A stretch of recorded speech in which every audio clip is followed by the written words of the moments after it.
All right, hello, my friends. Ruben Obed here, bringing you a solar solar tutorial, and basically, you know, I've done my solar system in a very, DIY way.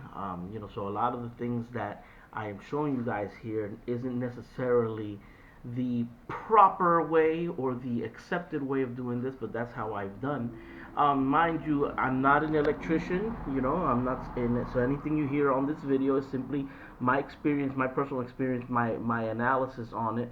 But if you want to do these things and you want to be up to code and stuff, make sure that you check your local ordinances and talk with an electrician. But this is my experience, all right? I live off grid, live off solar. I have about a 1200 watt, that's 1.2 kilowatt system, done DIY, 12 volts. I have 7 deep cycle batteries in parallel, which is the first no by many people. I have 4 charge controllers, basically charging one, battery bank. That isn't too unpopular, that can be done, but some people kind of frown upon that as well. But I'm not here to talk to you about my solar system. I'm here to talk to you about cabling. Okay. Now, while building my system, I have bought in the past solar cable.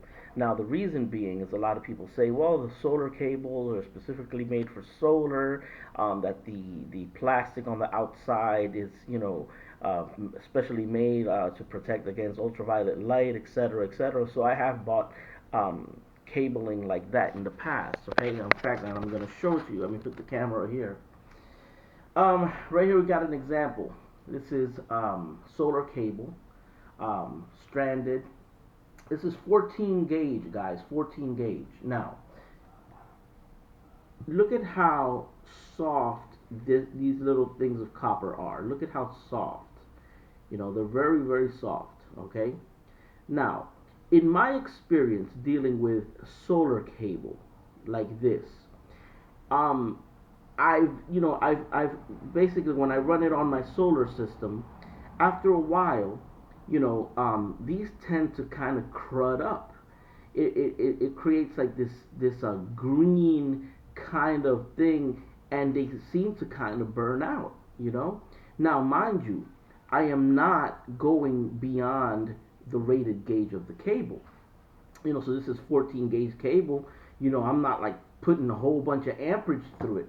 Yet, in spite of me following the amp rating of the cable, I ran across that issue, that it would crud up. And when I touch the actual cable itself, I feel for some reason that it's just cheap, it's cheap material. Okay, so I have bad experiences with solar cables. Do I use them? Yeah, occasionally for shorter runs and stuff like that. But for long runs, I decided I'm not using this anymore.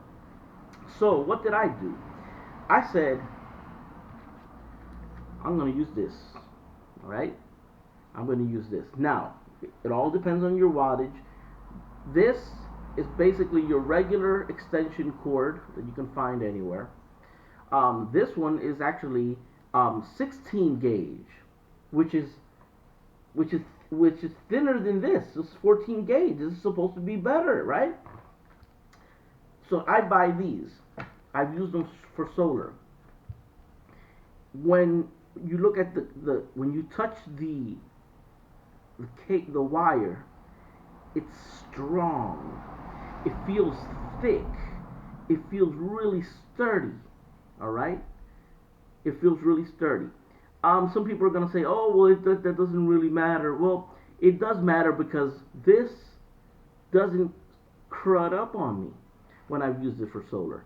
So it seems to me, and in my personal experience, that this type of cable is actually better than the solar cable of a thicker gauge. You know. Um, Also, the plastic on on the solar cable, it feels somewhat flimsy. This plastic actually feels a lot tougher. And mind you, this is a cable this is for interior. interior extension cords. Now, why why do I use these outside? Well, I live in Puerto Rico. The houses here are made of total concrete. The roof is concrete. The walls are concrete. So I am not too worried about one of these cables not being totally UV um, resistant, because if if they peel a little bit, it's not going to cause a fire because the house is made out of concrete. And also the wire itself. I mean, and I'm doing a 12-volt system, so really there isn't a fire hazard here. You know what I mean? And I'm using it, to gauge. So it's not like, even though I'm doing this DIY, it doesn't mean that I'm just putting 100 amps through something like this. Of course not. You have to check the ampacity of the cable you're using. And it says it right here. It says it right on the cable itself, 13 amp. It's rated 125 volts. This holds 1,625 watts. So this is good cable. Right here I have 12 feet of cabling for $3.99. You can buy this I buy these at the dollar store. But not because of just it being cheap. But the reality is that this cable right here, even though this is a 16 gauge, it looks a lot better than this crap. It feels better, and like I've said, I have not run into that burnout and crud that I get from these solar cables. I don't like these solar cables. So this is my little tip. Are a lot of people going to frown upon it? Maybe. Now, what happens is this cable. What I do, and you don't, like I said, just take my tips. This is 16 gauge, but sometimes I buy two extension cords, and what I do is I just twist them together like this, and I use both of them as one wire. If I'm gonna run a higher amperage, you know. And like I've said, guys, it has worked for me very, very well. So I double them up. You know. Um, is this up to code? Well, in terms of gauge and based on how much I'm running it, even though it's done DIY, yeah, it is up to code, to a certain degree. Is it perfect? Is it like the ideal? Probably not.